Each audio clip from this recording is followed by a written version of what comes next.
Bonjour à tous. Un moment, on se pose la question, est-ce que Kagame réfléchit? Est-ce qu'il est en train de penser deux fois ce qu'il est en train de faire?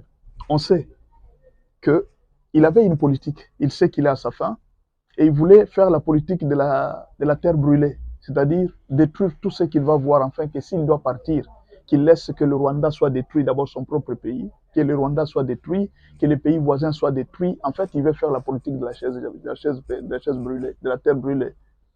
Quand nous avons donné le conseil plusieurs fois aux Rwandais. Quand vous êtes en train d'appuyer votre président, est-ce que vous savez où est-ce que vous allez fuir?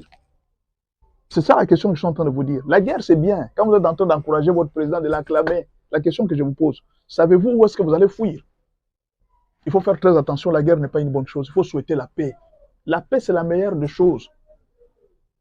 Kagame a largué des bombes au Burundi. Peut-être beaucoup de gens ne savent pas que nous tous là, on était en train d'attendre qu'on signe l'accord de paix avec les États-Unis. C'est tout ce qu'on attendait. Vous savez ce que le Burundi a fait? Le Burundi a répliqué avec 20 bombes en direction du Rwanda.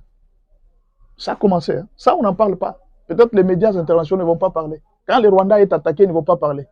Quand c'est le Rwanda qui prend l'avantage, là, on fait tous les commentaires possibles. Non, l'armée formée et tout ça, une armée disciplinée, alors qu'ils ne sont même pas disciplinés. Les gens disciplinés ne peuvent pas tuer des civils comme ils ont tué dernièrement à Camagnol avec des bombes en larguant des bombes en désordre. Ils ne peuvent pas lancer des bombes dans un pays étranger sachant que ça peut provoquer la guerre. Une armée disciplinée ne peut pas faire ça. Ce sont des erreurs.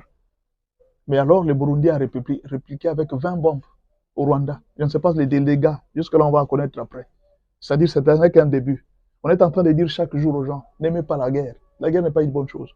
Kagame a parlé devant Trump et devant le monde entier que non, mon pays a connu beaucoup de tragédies, et tout ça, nous avons beaucoup souffert, nous ne pouvons plus souhaiter qu'il y ait la guerre et tout ça. Oui, c'est une bonne chose. Une bonne personne, une personne intelligente, sait tirer des leçons de la vie. Vous avez souffert. On a tué plus de 800 000 Rwandais. Mais pourquoi vous souhaitez toujours la guerre? Pourquoi vous souhaitez toujours que cette situation revienne encore? Vous savez qu'au Rwanda, il y a plus de 80% de Hutus qui n'aiment pas les Tutsis, qui sont prêts aujourd'hui à attaquer. Mais voilà, Kagame est en train de provoquer la guerre. Il a lancé des bombes au Burundi, mais on ne connaît pas la conséquence maintenant. Le Burundi a répliqué.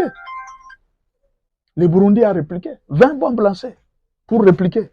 Vous voyez maintenant les conséquences? On ne sait pas. La RDC aussi, c'est qu'elle est en train de préparer. Est-ce que le Rwanda va-t-il tenir?